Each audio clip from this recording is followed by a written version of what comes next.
Islam dari dinasti Bani Umayyah, yang mana di pertemuan terakhir kita sudah membahas tentang khalifah yang ketiga yang kita bahas, yaitu khalifah Yazid bin Muawiyah.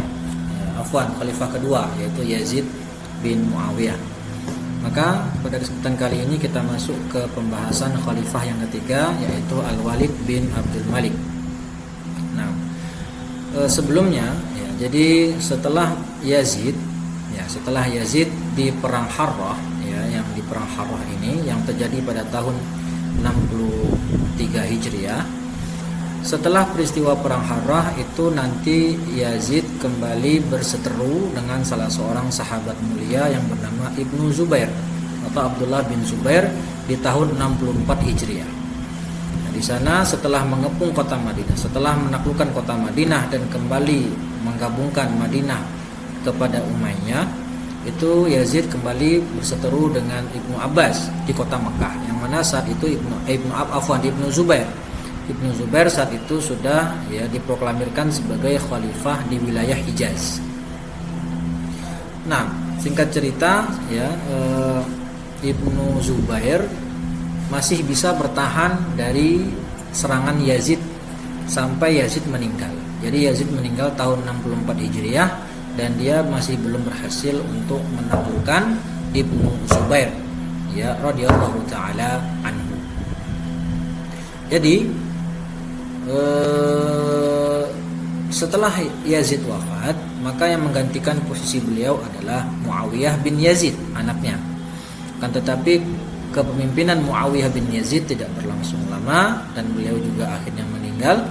Setelah itu Bani Umayyah mengalami kekosongan kepemimpinan, yang pada akhirnya nanti tidak lama setelah itu Bani Umayyah mengangkat kembali khalifah dari keturunan Umayyah juga, tapi bukan lagi dari garis keturunan Abu Sufyan. Jadi keturunan khalifah Bani Umayyah yang dari garis keturunan Abu Sufyan itu hanya sampai ke Muawiyah bin Yazid saja. Setelah itu Bani Umayyah dipimpin oleh khalifah yang berasal dari keturunan Al-Hakam dari Abul As. Ya, Al-Hakam ini punya anak namanya Marwan. Nah, si Marwan inilah yang nanti dibaiat menjadi khalifah selanjutnya setelah Muawiyah bin Yazid, yaitu Marwan bin Al-Hakam. Marwan bin Al-Hakam mempunyai anak namanya Abdul Malik, ya, Abdul Malik bin Marwan. Nah, di masa Abdul Malik bin Marwan inilah ya Bani Umayyah mulai menuju masa-masa keemasan. Dan di masa Abdul Malik bin Marwan lah ya kekhalifahan Ibnu Zubair berhasil dihentikan. Artinya Makkah Madinah kembali masuk ke pelukan atau ke wilayah Bani Umayyah dan tidak lagi ada yang namanya dualisme kepemimpinan, yang saat itu ada Bani Umayyah dan ada Ibnu Zubair di Hijaz, Makkah dan Madinah. Nah, Abdul Malik bin Marwan ini mempunyai dua anak. Ya, tidak dua anak, cuman ada anaknya yang diangkat menjadi putra mahkota. Ada dua anak laki-lakinya yang diangkat menjadi dua putra mahkota. Jadi sejak masa Abdul Malik bin Marwan, inilah sejarah pertama kalinya seorang khalifah mengangkat dua putra mahkota sekaligus. Nah, Abdul Malik mengangkat putra mahkota pertama, yaitu anaknya Al-Walid bin Abdul Malik, dan putra mahkota yang kedua adalah Sulaiman bin Abdul Malik. Nah, maka jadilah ya Al-Walid sebagai putra mahkota pertama, penerus ya calon pengganti ayahnya Abdul Malik bin Marwan ketika wafat. Taib. Maka disinilah kita bahas khalifah berikutnya, Al-Walid bin Abdul Malik. Nah, nama beliau adalah Walid Abdul Abbas bin Abdul Malik bin Marwan bin Al-Hakam bin Abul As bin Umayyah bin Qusay bin Kilab Al-Qurashi, yang lahir pada tahun 48 Hijriah ya, dan beliau menjabat sebagai khalifah menggantikan ayahnya Abdul Malik bin Marwan pada tahun 86 Hijriah atau 705 Masehi. Nah, Al-Walid ini dengan saudaranya Sulaiman termasuk anak yang dididik dalam lingkungan keagamaan yang baik, dan tidak heran ya mereka di usia muda sudah banyak belajar ilmu-ilmu syar'i dan ilmu-ilmu yang yang lain, dan termasuk dia mereka berdua juga sudah menjadi orang yang hafiz Al-Quran. Nah, ketika menjabat banyak pembangunan infrastruktur yang dibangun oleh si Al-Walid bin Abdul Malik. Nah, di antaranya adalah yang membangun panti asuhan anak yatim dan orang-orang jompo. Kemudian ya, menunjuk petugas khusus untuk menuntun orang-orang buta. Ya, lalu membuat membangun rumah sakit, ya, khususnya rumah sakit penyakit kusta untuk orang-orang yang menderita kusta. Lalu membuat sumur-sumur di sepanjang jalan raya, ya, supaya mempermudah akses untuk mengambil air bagi para musafir. Dan kemudian tentu saja mendirikan banyak gedung-gedung pemerintahan, pabrik-pabrik, sekolah-sekolah atau madrasah, dan juga masjid.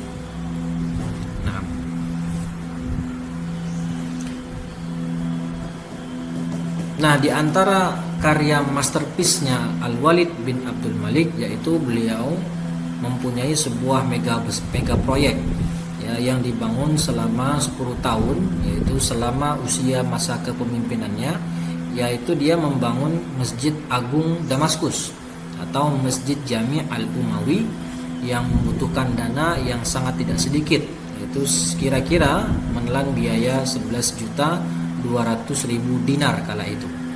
Karena ini memang uangnya sangat banyak dan proyeknya juga berlangsung cukup lama. Pembangunannya kira-kira lebih kurang 10 tahun. Dan Masjid Agung Damaskus ini sampai sekarang masih terawat, ya, masih ada. Nah, ini contoh gambarnya. Ini gambar dari Masjid Agung Damaskus yang ada di Syria. Dan sampai sekarang masih berdiri, dan memang bentuk arsitekturnya yang menyerupai katedral. Karena memang masjid ini adalah dulu miliknya orang Romawi, gereja punya orang Romawi. Karena kita tahu wilayah Syam sebelum ditaklukkan kaum muslimin adalah bekas jajahannya Romawi, dan kaum muslimin berhasil merebutnya pada masa Umar bin Al-Khattab radhiyallahu taala anhu. Nah, ini tampak dari atas, ya. Dahulu sebelum menjadi masjid hanya terdapat satu menara. Ya, hanya terdapat satu menara. Setelah di masa Al-Walid dirombak dan direnovasi, dijadikan masjid, itu ditambah lagi menaranya 2, sehingga menjadi total 3 menara. Nah, ya kalau kita lihat dengar hadis, ya, hadis bagaimana Nabi Isa turun di Menara Putih Damaskus, ya, walau alam mungkin saja turun di masjid ini, ya, di Menara Putih Damaskus. Bisa iya, bisa tidak. Yang jelas, ya, masjid ini mempunyai 3 menara, dan memang ada salah satu menaranya yang berwarna putih, dan masjid ini di ibu kota Damaskus. Nah, meskipun Damaskus sekarang atau Suriah lagi perang saudara, ya, akan tetapi masjidnya ini masih terjaga, ya, wallahu a'lam. Nah, ini tampak dalam, ya, jika di sore hari. Baik, di masa Al-Walid, ya, di masa Al-Walid sebagaimana tadi yang sudah saya jelaskan, yang namanya Bani Umayyah itu mulai masuk ke masa jaya dari mulai Khalifah Abdul Malik bin Marwan.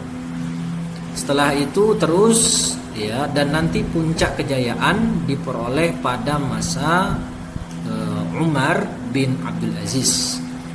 Karena pada masa itu kaum muslimin benar-benar mendapatkan rasa aman, keadilan yang tersebar ke seluruh penjuru negeri, dan kecukupan yang luar biasa. Nah, di masa Al-Walid ini mempunyai 4 jenderal terkenal, yang mempunyai 4 panglima perang atau jenderal besar yang berjasa sangat besar dalam keberlangsungan Daulah Umayyah. Pertama, mempunyai panglima yang bernama Muhammad bin Qasim.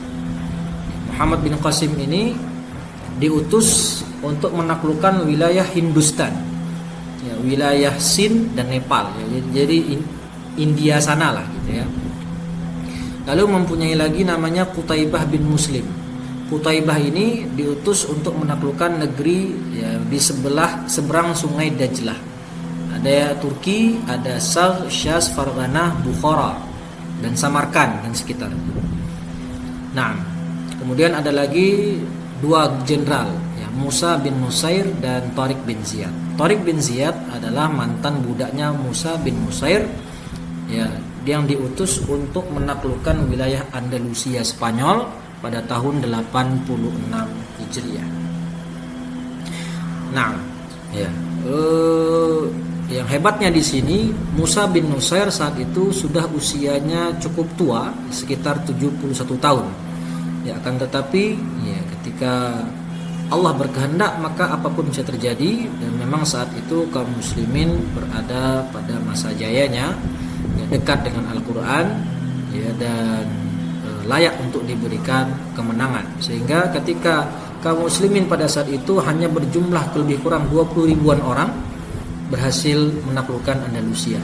Tapi kita lihat faktanya ketika di akhir masa Andalusia, Islam di sana di tahun 1492 Masehi, kaum muslimin itu jumlahnya saat itu 1 juta, tetapi mereka terusir dari Andalusia. Nah, ini bisa kita ambil bahwasannya sebuah kualitas lebih penting daripada hanya sekedar kuantitas. Hanya dengan berjumlah 20 ribu, kaum muslimin berhasil menduduki Andalusia, ya, dan berlangsung selama 7 abad lebih kurang. Tetapi ketika mereka jauh dari Al-Quran, jauh dari Islam, meskipun jumlah mereka banyak, tetapi mereka sibuk bertikai dan mencintai dunia, mereka tetap terusir dari bumi Andalusia Spanyol di tahun 1492 Masehi. Taib itu, ya, para panglima yang sangat berjasa besar dalam masanya Al-Walid. Kemudian jasa-jasa Al-Walid, ya, tentu saja membuat dinasti Umayyah mempunyai wilayah yang sangat luas. Ya. Bani Umayyah yang pertama ini meskipun usianya untuk sebuah negara cukup singkat, ya, hanya 90 tahun saja lebih kurang, tapi di masa yang singkat itu berhasil meluaskan kekuasaan sedemikian luas, sedemikian hebat, ya, sampai bahkan mencakup Eropa. Ya. Bahkan, ya, sejarah dalam sebuah riwayat dikatakan bahkan dakwah Islam sudah sampai ke Indonesia, ke Nusantara sejak masa Bani Umayyah. Jasa lainnya yang penting adalah pengembangan kebudayaan, sehingga karya seni bangunan bercorak Islam menjadi kebudayaan tertinggi kala itu, melebihi seni bangunan ala Yunani yang sudah ada. Ya, sebagaimana tadi contohnya bangunan masterpiece-nya Al-Walid, yaitu Masjid Agung Al-Umawi. Jadi di bidang sosial ditorehkan oleh Al-Walid bin Abdul Malik, yang membangun rumah sakit, merenovasi Masjidil Haram, dan melakukan perbaikan di makam Rasulullah Sallallahu Alaihi Wasallam. Ya, bahkan Masjidil Aqsa, ya, Masjidil Aqsa dulu kan Masjidil Aqsa itu hanya Masjidil Aqsa bagian bawah. Nah, di masa Al-Walid itu dibangun bagian atas. Ya, itu dimulai dibangun sejak masa Al-Walid bin Abdul Malik. Nah, setelah 10 tahun berkuasa, Al-Walid bin Abdul Malik wafat, meninggal dunia pada tahun 96 Hijriah di Damaskus. Sesuai wasiat dari ayahnya bahwasannya dia adalah putra mahkota pertama dan adiknya Sulaiman adalah putra mahkota kedua, maka sesuai wasiat dan sesuai urutan, maka yang menggantikan adalah Sulaiman bin Abdul Malik. Nah, catatan terhadap kebijakan khalifah yang mengangkat dua putra mahkota sekaligus ketika menjelang wafat ini adalah sebuah kebijakan yang menurut saya termasuk kebijakan yang salah atau fatal. Kenapa? Karena akan mengakibatkan kemudian hari, ya, bisa terjadi pertumpahan darah atau perebutan kekuasaan antar sama anggota keluarga. Ya, buktinya sebenarnya Al-Walid bin Abdul Malik ketika hendak menjelang wafat, beliau ingin mengangkat anaknya sendiri menjadi putra mahkota yang bernama Abdul Aziz. Akan tetapi faktanya, ya, yang tetap menjadi sultan atau khalifah adalah Sulaiman. Ya, Sulaiman tidak terima, ya, tidak mau.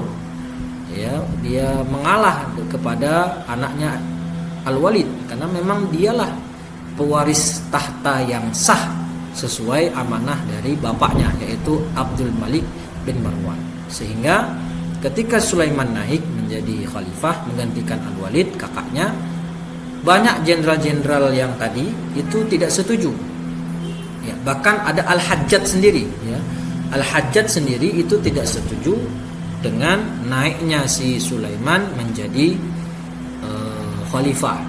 Ya, karena mereka para jenderal tadi sebenarnya lebih setuju yang jadi khalifah adalah anaknya Al-Walid, yaitu Abdul Aziz. Tapi ala kulli hal, ya Sulaiman lah yang berhak menggantikan tahta yang ditinggalkan oleh Al-Walid bin Abdul Malik, sehingga beliau nanti yang menjadi sultan di tahun 96 Hijriah sampai tahun 99 Hijriah. Baik, ya itu sekian dari Ustadz ya, tentang Al-Walid bin Abdul Malik. Nah, insyaallah di pertemuan berikutnya kita masuk ke khalifah yang keempat, yaitu Sulaiman bin Abdul Malik rahimahullahu taala. Ya, semoga bermanfaat ya, dan dapat dipahami. Aku qauli hadza wastaghfirullah li wa lakum. Assalamualaikum warahmatullahi wabarakatuh.